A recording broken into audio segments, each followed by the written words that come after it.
Hel- Hello viewers, welcome to my channel Genius Computer and Typewriting Tech channel.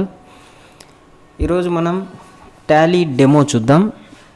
Already ఒక demo ఇచ్చిండా నేను. ఈరోజు accounting గురించి, అంటే అకౌంట్స్ అంటే ఏంటి, అకౌంట్స్లో ఏమేమి రకాలు ఉంటాయి, అండ్ దాంతోపాటు అకౌంట్స్ యొక్క రూల్స్ ఏంటి, సో అవన్నీ కూడా ఈరోజు చూద్దాం. సో ఫస్ట్ వన్, అకౌంట్స్ అంటే ఏంటి? Accounting is the language of business. అంటే అకౌంటింగ్ అనేది బిజినెస్కి ఒక లాంగ్వేజ్ లాగా. And account is presentation of transactions related to business. అంటే అకౌంట్ అనేది ఏం చేస్తుంది అంటే బిజినెస్లో జరిగే ప్రతి ట్రాన్సాక్షన్ని ప్రజెంట్ చేస్తుంది, ప్రజెంటేషన్ అనేది ఇస్తుంది. తర్వాత నెక్స్ట్ పాయింట్, థర్డ్ పాయింట్ చూడండి. అండ్ అకౌంట్ ఈజ్ రికార్డ్ చేయడం, క్లాసిఫైయింగ్, డివైడ్ చేయడం, సమరైజింగ్, కలపడం, సమ్ చేయడం, అండ్ రిపోర్ట్స్ ఇవ్వడం. సేల్స్ రిపోర్ట్, పర్చేజ్ రిపోర్ట్, అలా రకరకాలు ఉంటాయి కదా, అలా ద బిజినెస్ ట్రాన్సాక్షన్స్. అంటే ఇవన్నీ ఎక్కడ చేస్తుంది అంటే బిజినెస్లో జరిగే ట్రాన్సాక్షన్లో చేస్తుంది. తర్వాత నెక్స్ట్ ఫైనల్ పాయింట్ చూడండి, last point. Its aim is to show whether the company is in profit or in loss. అంటే దీని ముఖ్య ఉద్దేశం ఏంటి అంటే లాభాల్లో రన్ అవుతుందా, నష్టాల్లో రన్ అవుతుందా, ప్రాఫిట్ ఆర్ ఇన్ లాస్ అనేది చూపిస్తుంది. ఫైనాన్షియల్ పొజిషన్ని చూపిస్తుంది అట్ ఎనీ స్టేజ్. అంటే ఏ స్టేజ్లో అయినా కూడా, అంటే స్టార్ట్ చేసిన సంవత్సరానికి కావచ్చు, 3 monthsకి కావచ్చు, సో ఎప్పుడైనా కూడా చూపిస్తుంది అట్ ఎనీ స్టేజ్. రైట్, ఇది అకౌంట్స్కి సంబంధించినది. ఇవి మీరు ఒకవేళ రాసుకుంటామంటే నోట్స్లో రాసుకోండి. ఇవి పాయింట్స్ ఆఫ్ చేసుకొని పాస్ చేసుకొని. తర్వాత నెక్స్ట్ ఆబ్జెక్టివ్స్ అంటే తెలుసు కదా, అడ్వాంటేజెస్. సో ఓనర్స్కి, అదర్స్కి to ascertain the profit or loss.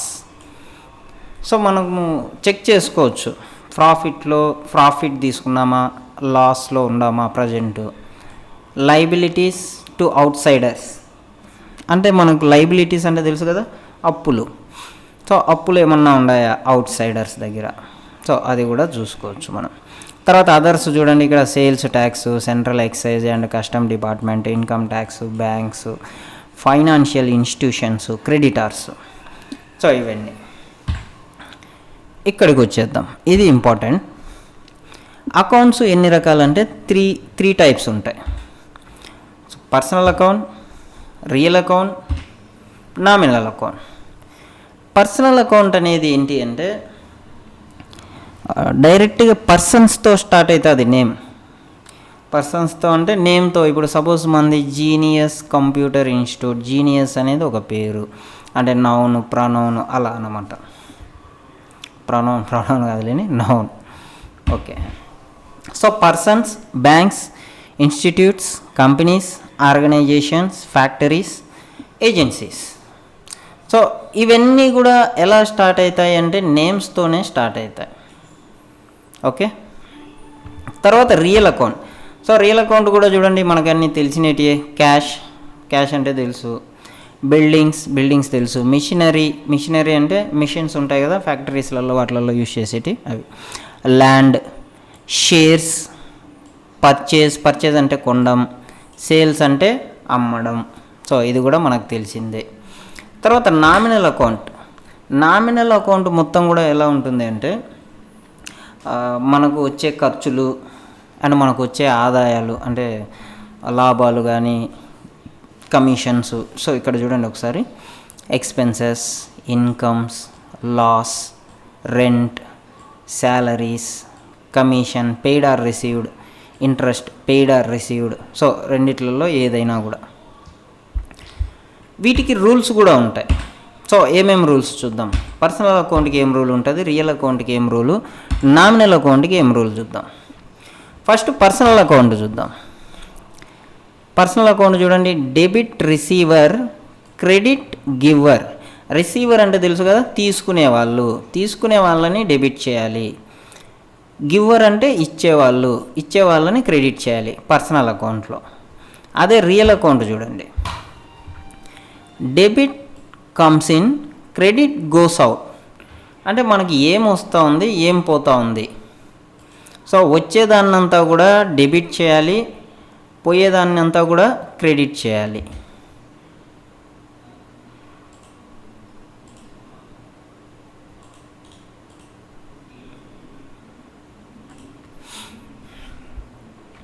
So కంపెనీకి ఏం వస్తూ ఉంది, ఏం పోతూ ఉంది అనేది చూసుకోవాలి ఇక్కడ. తర్వాత nominal, debit all expenses or loss. అంటే మనకు వచ్చే నష్టాలు కానీ ఖర్చుల్ని కానీ డెబిట్ చేయాలి. ఇన్కమ్స్ ఆర్ ప్రాఫిట్స్, సో మనకు వచ్చే ఆదాయాలన్నిటినీ మనం క్రెడిట్ చేయాలి. ఇది నామినల్ అకౌంట్. సో ఇక్కడ కంపెనీనే మనంగా భావించాలి మనం చేసేటప్పుడు ఎప్పుడు కూడా. ఇక్కడ కొన్ని క్వశ్చన్స్ ఉన్నాయి, ఒకసారి ఆ క్వశ్చన్స్ చూద్దాం. ఏది అంటే ఏది ఏ అకౌంట్ కిందికి వస్తుంది అనేది, అండ్ దాంతోపాటు రూల్. సో ఫస్ట్ చూడండి, పర్చేజ్ అంటున్నాం. పర్చేజ్ అంటే కొనడం కదా, కొనడం అంటే రియల్ అకౌంట్ కిందికి వస్తుంది.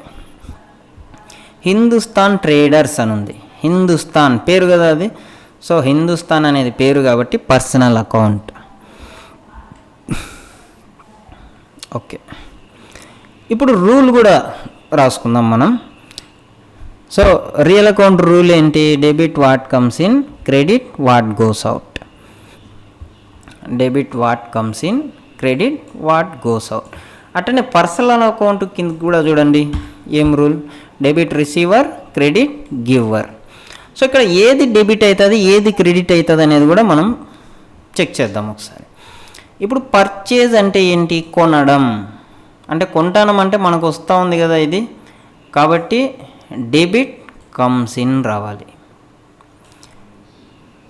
ఎవరి దగ్గర కొంటాం, వీళ్ళ దగ్గర కొంటాం, క్రెడిట్ గివర్. సో మీరు ఇక్కడ చిన్నది ఒక ఆప్షన్ ఒకటి గుడ్డి గుర్తు పెట్టుకోండి, ఒకటి డెబిట్ అయిందంటే రెండోది క్రెడిట్ అవ్వాలి. ఓకేనా, ఇది పెట్టుకోండి. ఇక్కడ మీరు కనుక్కున్నారంటే ఇది ఈజీగా అర్థమైపోతుంది. సో చూడండి ఒకసారి, debit comes in, credit giver.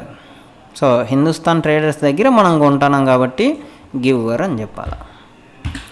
Next రెండోది చూద్దాం, సేల్స్ టు రాయల్ ట్రేడర్స్. అంటే మనం అమ్ముతాం, ఎవరికి అమ్ముతాం, రాయల్ ట్రేడర్స్ అనే వాళ్ళకి అమ్ముతాను. సేల్స్ అనేది ఏంటి అంటే రియల్ అకౌంట్, రాయల్ అనేది ఏంటి అంటే personal account. So real account rule ఏంటి, debit comes in, credit goes out. అట్లనే personal account rule debit receiver, credit giver. ఇప్పుడు చూడండి ఏది డెబిట్ అవుతుంది, ఏది క్రెడిట్ అవుతుంది. సో సేల్స్ అంటే ఏమవుతుంది, పోతూ ఉంది మన దగ్గర నుంచి, పోవడాన్ని ఏమంటాం, గోస్ అవుట్. కాబట్టి credit goes out, debit receiver, ఎందుకంటే వాళ్ళు అక్కడ తీసుకుంటున్నారు మన దగ్గర నుంచి. రైట్, ఇంకో క్వశ్చన్ చూద్దాం. Cash deposited in Canara bank. Cash అనేది మనం ఏం చేస్తామంటే డిపాజిట్ చేస్తాం, ఎక్కడ, కెనరా బ్యాంకులో డిపాజిట్ చేస్తాను. క్యాష్ అనేది ఏంటి, రియల్ అకౌంట్ కదా. సో క్యాష్ అనేది రియల్ అకౌంట్, కెనరా బ్యాంక్ అనేది personal account. So real account rule ఏంటి, debit comes in, credit goes out. So debit comes in, credit goes out. Personal account rule debit receiver, credit giver. Okay, తర్వాత ఇక్కడ ఏది debit ఏది credit అనేది కూడా చూడండి. Cash అనేది మనం డిపాజిట్ చేస్తున్నాం ఎక్కడ, బ్యాంక్లో. అంటే క్యాష్ ఏమవుతుంది, మన దగ్గర నుంచి పోతూ ఉంది, క్రెడిట్ గోస్ అవుట్. సో ఇక్కడ క్రెడిట్ అయిందంటే ఈ పక్క డెబిట్ అవుతుంది. ఎవరు మన దగ్గర నుంచి తీసుకుంటున్నారు క్యాష్ అంటే కెనరా బ్యాంక్ తీసుకుంటాం కాబట్టి డెబిట్ రిసీవర్ రావాలి.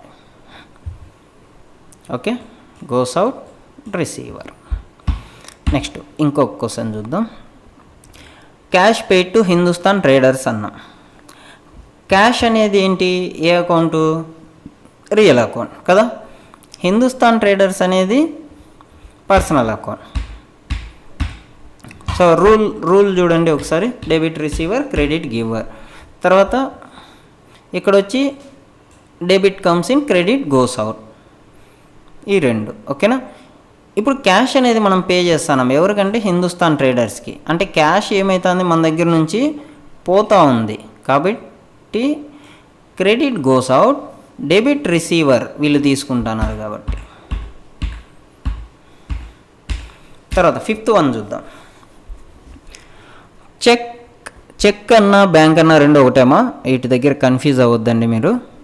సో ఏ బ్యాంక్ అయితే మనం ఇచ్చింటామో, కెనరా బ్యాంక్ అని ఇచ్చినాం కదా ప్రీవియస్ క్వశ్చన్లో, ఆ కెనరా బ్యాంకే చెక్ని ఇష్యూ చేస్తూ ఉంటాం, ఇష్యూ కానీ రిష్యూ కానీ.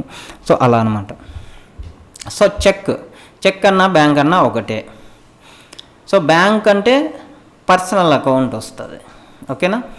రాయల్ ట్రేడర్స్ అనేది కూడా నేమే కాబట్టి పర్సనల్ అకౌంటే వస్తుంది. So debit receiver, credit giver రెండు కూడా. సో ఇక్కడ మనం రిసీవ్ చేసుకుంటున్నాం, మన దగ్గరికి వస్తూ ఉంది. సో క్యాష్ అనేది ఏమో, చెక్ అనేది మనం రిసీవ్ చేసుకుంటున్నాం ఎవరి దగ్గర నుంచి అంటే రాయల్ ట్రేడర్స్ దగ్గర నుంచి. కాబట్టి మనం తీసుకుంటున్నాం కాబట్టి debit receiver, credit giver. Okay, తర్వాత నెక్స్ట్ 6th వన్ ఇంకొకటి ఉంది, అది కూడా చూద్దాం. Salaries paid by cash. ఇక్కడ శాలరీస్ అంటే ఏంటి? మనం ఇందాక చెప్పుకున్నాం అకౌంట్స్ చెప్పుకునేటప్పుడు ఏమేమి అకౌంట్స్ ఉంటాయి అని. సో మనకు already real account, personal account ఎక్కువగా టచ్ అయినాయి. ఇప్పుడు నామినల్ అకౌంట్, ఇవన్నీ నామినల్ అకౌంట్కి సంబంధించింది. ఫస్ట్ వన్ చూడండి, శాలరీస్ అనేది నామినల్ అకౌంట్, క్యాష్ అనేది రియల్ అకౌంట్ తెలిసిందే. సో దీని రూల్ చూడండి, debit all expenses or losses, credit all incomes or profits కదా. సో ఇక్కడ కూడా rule debit comes in, credit goes out. So ఇక్కడ శాలరీస్ అనేది మనకి ఖర్చు, మన ఎంప్లాయీస్కి మనం పే చేస్తాను. ఖర్చు అంటే ఏంటి? ఎక్స్పెన్సెస్. సో ఎక్స్పెన్సెస్ అనేది డెబిట్ కావాలి, క్రెడిట్లో గోస్ అవుట్, క్యాష్ అనేది వెళ్ళిపోతుంది మన దగ్గర నుంచి కదా, కాబట్టి గోస్ అవుట్ రావాలి. 7th one, rent paid by cash. Rent అనేది పే చేస్తాను. రెంట్ అనేది ఏంటి? Nominal account. రెంట్ అనేది నామినల్ అకౌంట్, క్యాష్ అనేది రియల్ అకౌంట్. రెంట్ చూడండి, సో రూల్ చెప్పండి, debit all expenses or losses, credit all incomes or profits. So ఇక్కడ real account debit comes in, credit goes out. So ఇక్కడ rent అనేది pay చేస్తాం మనం, అంటే మనకి ఎక్స్పెన్సెస్సే అది కూడా. సో కాబట్టి ఎక్స్పెన్సెస్ కాబట్టి debit expenses, credit goes out, cash వెళ్ళిపోతుంది మన దగ్గర నుంచి, అంటే మనం పే చేస్తాం రెంట్ వాళ్ళకి. 8th one, furniture purchase by cash. Furniture అనేది పర్చేజ్ చేస్తాం క్యాష్తో. సో ఫర్నిచర్ అనేది ఏంటి అంటే రియల్ అకౌంట్, క్యాష్ అనేది కూడా రియల్ అకౌంట్. సో వీటి రూల్స్ కూడా చూడండి, debit comes in, credit goes out, రెండు కూడా అవే. అండ్ ఇక్కడ ఫర్నిచర్ అనేది మనం కొంటానము అంటే మనకు వస్తానట్ట పోతానట్ట, మనకు వస్తూ ఉంది ఫర్నిచర్ కదా. సో డెబిట్ కమ్స్ ఇన్, దీనికి ఆపోజిట్ సైడ్ ఉండేది గోస్ అవుట్, అంటే క్యాష్ పోతుంది కదా, మనం క్యాష్ పే చేస్తున్నాం వాళ్ళకి. Next 9th one, interest on capital paid by cash. అంటే క్యాపిటల్ అనేది మనం అప్పుగా తెచ్చినాం అనుకోండి, దాని మీద వడ్డీ కట్టాలి మనం. సో ఆ వడ్డీని కడతాం మనం క్యాష్ రూపంలో, చెక్కు బదులుగా cash. So cash, cheque or anyone ఏది ఇచ్చినా కూడా ఇప్పుడు అయితే క్యాష్ ఇస్తాను. ఇంట్రెస్ట్ అంటే ఏంటి, మనకు అది ఖర్చే కదా, సో ఎక్స్పెన్సెస్ అవి కూడా. సో కాబట్టి nominal account debit all expenses or losses, credit all incomes or profits. తర్వాత debit comes in, credit goes out. So ఇక్కడ ఇంట్రెస్ట్ మనం కడతాం అంటే మనకు ఎక్స్పెన్సెస్ అది. So debit expenses, credit goes out, వెళ్ళిపోతా ఉంది. తర్వాత depreciation on furniture. So depreciation అంటే తెలుసు కదా, తరుగుదల అంటాం. తరుగుదల అంటే ఏంటి అంటే, ఇప్పుడు సపోజ్ మీరు ఒక టీవీ స్టాండ్ కొన్నారనుకుందాం, కబోర్డ్ కొన్నారు. సో దాన్ని ఒక 6 నెలలు, సంవత్సరం వాడినారు. వాడిన తర్వాత దాన్ని అమ్మేస్తున్నారు. ఒక 30,000 కొన్నారు, మీరు అమ్మేటప్పుడు ఏం చేసినారంటే 20,000కే అమ్మినారు. ఇప్పుడు ఆ 10,000 ఏమైతా ఉంది, మీకు లాస్. దాన్నే డిప్రిషియేషన్ అంటాం, తరుగుదల అంటాం. సో మనం బైక్స్ కొన్నా కూడా ఒక 2 ఏళ్ళకి 3 ఏళ్ళకి అమ్మేటప్పుడు సేమ్ రేట్ రాదు కదా మనకు. సో దాన్నే డిప్రిషియేషన్ అంటాం. సో డిప్రిషియేషన్ అనేది కూడా మనకు లాసే కాబట్టి ఇది నామినల్ అకౌంట్ అవుతుంది. ఫర్నిచర్ అనేది real account. So debit expenses or loss, credit all incomes or profits. Debit what comes in, credit what goes out. So మన దగ్గర నుంచి ఫర్నిచర్ వెళ్ళిపోతూ ఉంది, మనకు డిప్రిషియేషన్ వస్తుంది, అంటే లాస్ అవుతాను మనం. So debit. ఓకే, ఇక్కడ వచ్చేసి క్రెడిట్ గోస్ అవుట్. సో ఇది ఈరోజు వీడియో. సో నెక్స్ట్ వీడియోలో మళ్ళీ కలుసుకుందాం. సో నెక్స్ట్ వీడియోలలో ఇంకా ఈ టాలీ గురించి వీడియోస్ చేస్తా. సో మీకు బేసిక్ కోర్స్ దగ్గర కొన్ని ప్రాబ్లమ్స్ అయితే చెప్తా. Okay, thank you. సబ్స్క్రైబ్ చేసుకోండి, లైక్